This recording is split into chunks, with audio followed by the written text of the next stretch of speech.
Oh my God, UFC 196 in the books. What a great night for fight fans. Nate Diaz defeated Conor McGregor by submission rear naked choke in the second round, and Miesha Tate defeated Holly Holm by submission also rear naked choke in the fifth round to win the UFC Women's Bantamweight Championship. Man, oh man, I'm gonna do a little recap, so let's get down to it. The main event Nate Diaz versus Conor McGregor. Uh, maybe some of you watched my previous video where I expected Nate Diaz to lose this fight because I expected him to come out of shape and get tired and lose the fight. I was wrong, and I've never been so glad to be wrong. Nate Diaz came and he looked so good.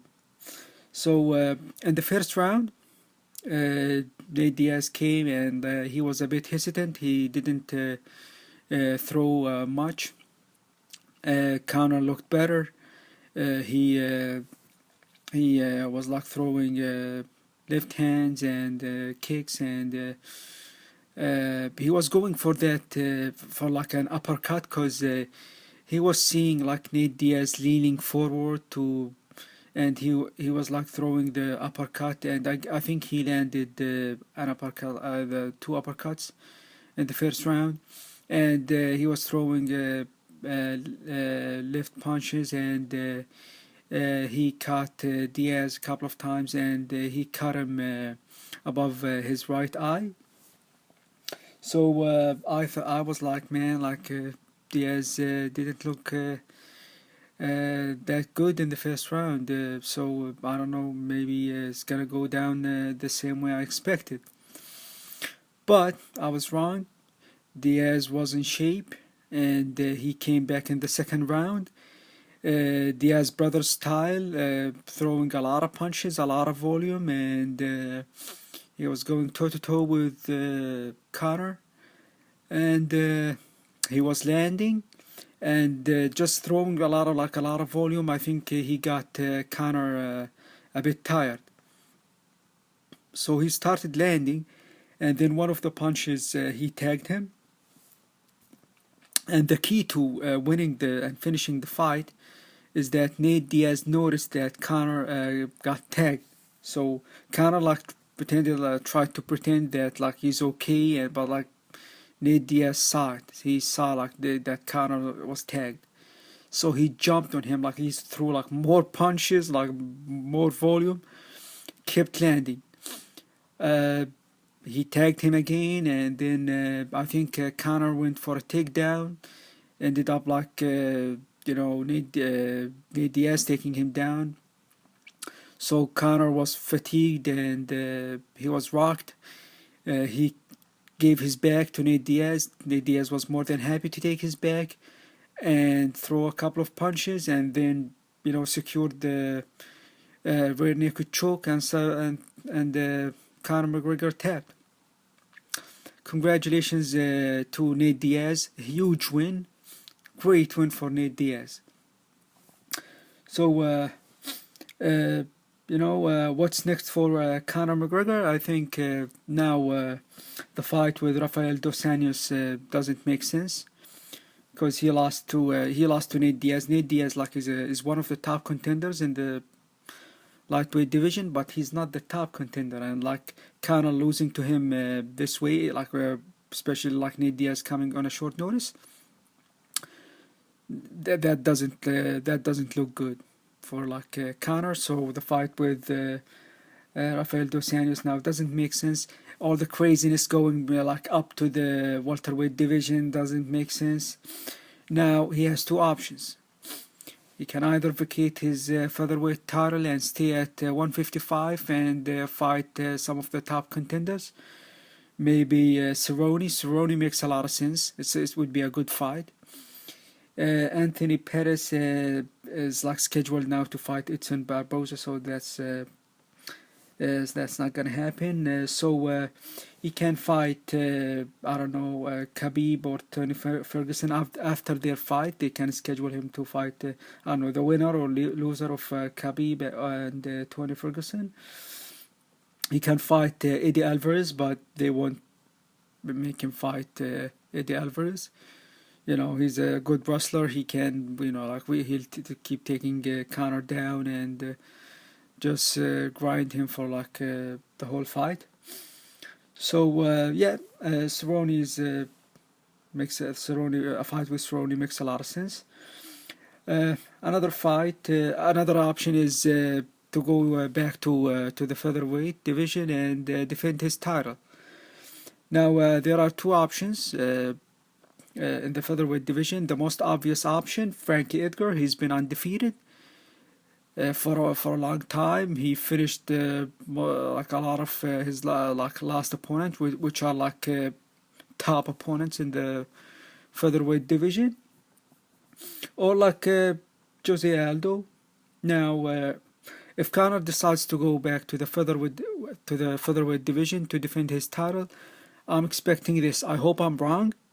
I hope they go with Frankie Edgar, but I think they won't. They will go with Jose Aldo. They will be like, oh, the UFC will be like, oh, Dana White will come out and say, oh, Jose Aldo has been undefeated for like 10 years before he has lost to Conor, and like he's been the champion for a long time, and he should get a rematch. I think that's what I hope. I'm wrong, but I think that's what they're gonna see, because Conor has a better chance winning over Jose Aldo than Frankie. Because everybody knows Frankie is a bad matchup for Conor. Like Frankie has it all. He has he has a infinite like gas tank. He has great wrestling and great striking and a grenade chin. So he has it all. I think he is a bad matchup for Conor. So let's see what happens.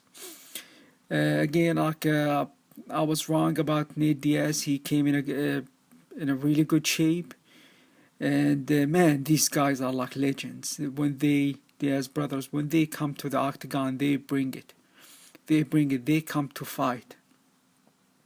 He came in shape, and like the Diaz brothers, they always say like I just didn't expected him to come like in a good shape, because it was a really short notice, and you know, a lot of guys, a lot of fighters say, oh, we are like we are in a we are like in good shape for like all year long and whatnot. But we've seen, for example, in Chad Mendes' case, he was wrong. He wasn't in a good shape, because and it makes sense, like you need like a full camp like to do a 5 rounds fight, and these guys, you know, when you don't have like a fight scheduled, you know, you are not as motivated. They have maybe a lot of other obligations, the families, whatnot, outside the fighting. So you know, they maybe they go on vacations, whatnot. But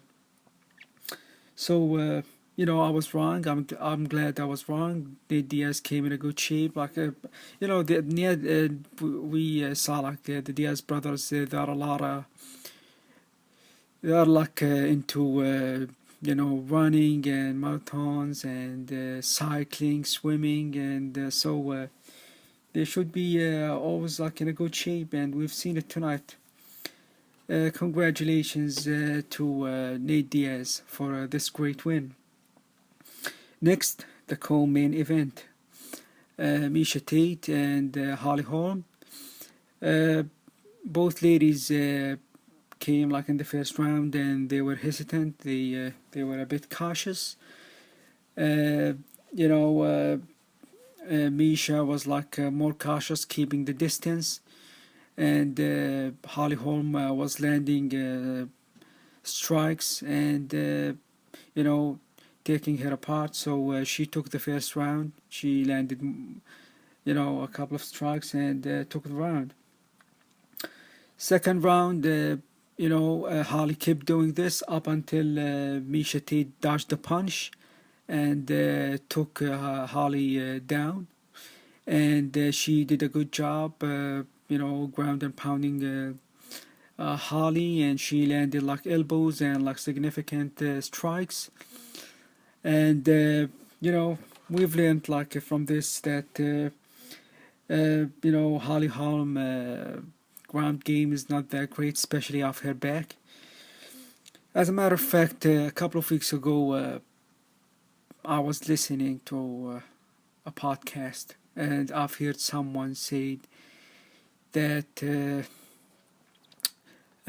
he's heard something from Holly Holm's gym, that she doesn't like to train much off her back. She likes to train like getting up when she's taking down. She likes to train like she likes to do sparring, train like her striking, but she doesn't like to train a lot off her back. And I don't know if that was true, but it makes sense, like according to what we've seen tonight.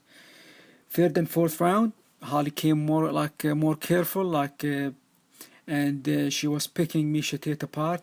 Miesha Tate, because Holly was more careful, she was able to stuff all Miesha Tate's takedowns, and she was picking her apart. And so she took the third and fourth rounds, so she was winning the fight. Fifth round, same thing. Holly was doing her thing up until like the fourth minute. Miesha Tate took Holly down. Holly Holm, I think she panicked. She was trying to get up. She gave her back to Miesha Tate.